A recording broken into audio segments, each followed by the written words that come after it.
నేటి యువతరానికి తెలియపరిచే విధంగా తెలంగాణ రాష్ట్రంలోని మొట్టమొదటిసారి పాలకుర్తి నియోజకవర్గ MLA Yashaswini Reddy Congress party in charge Jhansi Rajender Reddy Palakurthi Congress party కార్యాలయం నుండి ర్యాలీని ప్రారంభించారు. తెలంగాణ రాష్ట్ర ముఖ్యమంత్రి రేవంత్ రెడ్డి తెలంగాణ రాష్ట్రంలో అన్ని నియోజకవర్గాల్లో మాదక ద్రవ్యాల రహిత తెలంగాణగా మార్చాలని ఇచ్చిన పిలుపు మేరకు నియోజకవర్గంలోని విద్యార్థులకు యువతకు అవగాహన సదస్సును ఏర్పాటు చేశామని ఎమ్మెల్యే పేర్కొన్నారు. పాలకుర్తి ప్రధాన కూడళ్లలో ఏర్పాటు చేసిన అవగాహన సదస్సుకు భారీ ఎత్తున తరలివచ్చారు. విద్యార్థులు, యువకులు సదస్సుకు వచ్చిన ప్రతి ఒక్కరితో ఎమ్మెల్యే ప్రతిజ్ఞ చేయించారు. అనంతరం వారు ప్రసంగిస్తూ మాదక ద్రవ్యాల రహిత పాలకుర్తి నియోజకవర్గంగా తీర్చిదిద్దామని, అందుకు ప్రతి ఒక్కరూ సహకరించాలన్నారు. అందరూ రెడీగా అండి. నేను మాదక ద్రవ్యాల అక్రమ రవాణా మరియు దుర్వినియోగంపై జరుగుతున్న పోరాటంలో క్రియాశీల భాగస్వామిని అవుతానని, వీటి వాడకం వలన కలిగే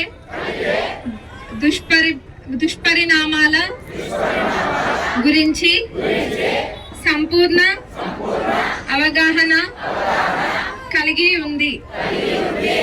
నాతో పాటు ఏ ఒక్కరు డ్రగ్స్ బారిన పడకుండా కృషి చేస్తానని, డ్రగ్స్ అమ్మకం, కొనుగోలు చేసే తెలియజేస్తానని, డ్రగ్ రహిత జీవన శైలిని అనుసరిస్తానని, డ్రగ్ రహిత సమాజమే లక్ష్యంగా సాగుతున్న తెలంగాణ ప్రభుత్వ సంకల్పంలో భాగస్వామిని అవుతానని ప్రతిజ్ఞ చేస్తున్నాను. చర్యలు కూడా చేపడుతున్నారు. మన ప్రభుత్వం అంత మంచి సంకల్పంతో ఉంది, కానీ అది ఉత్త ప్రభుత్వం అనుకుంటే సరిపోదు. ప్రభుత్వం నుంచి ముఖ్యమంత్రి గారు ఏమేం చేయాలో ప్రతి ఒక్కరు చేస్తున్నారు. అది ఇక్కడ ఉన్న ప్రతి ఒక్కరు, పెద్దవాళ్ళు, స్కూల్లో ఉన్న టీచర్లు, ఇక్కడున్న నాయకులైనా, పిల్లల పేరెంట్స్ అయినా, యూత్, గ్రామాల్లో ఉన్న ప్రతి ఒక్కరు తలుచుకుంటేనే ఇది జరుగుతుంది. నేను ఒకళ్ళ దగ్గరికి పోయినా, ఏ ఊరో అవసరం లేదు కానీ చెప్తున్నా, ఒక ఊరికి వెళ్తే పక్కన ఇల్లే, ఇద్దరి పిల్లలు ఒకటే రోజు చనిపోయినారు. బండి పైన వెళ్ళుకుంటా నైట్ ఇట్లా గంజాయి తీసుకొని ఆ మత్తులో ఎటు నడుపుతున్నారో తెలియకుండా వెళ్ళి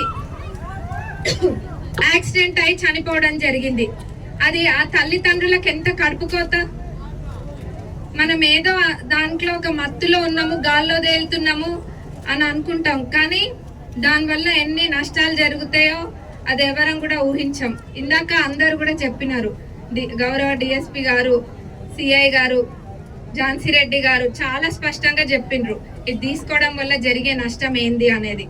అది మీరు అందరు ముఖ్యంగా ఇక్కడ పిల్లలు అర్థం చేసుకుంటే చాలు. ఎందుకంటే మొదలయ్యేది ఈ వయసు నుంచే, అట్లాంటి ఆలోచనలు వచ్చేది ఈ వయసు నుంచే. కాబట్టి ఎప్పుడైనా మంచి చేయడానికి ఎవరు కూడా ప్రోత్సహించరు.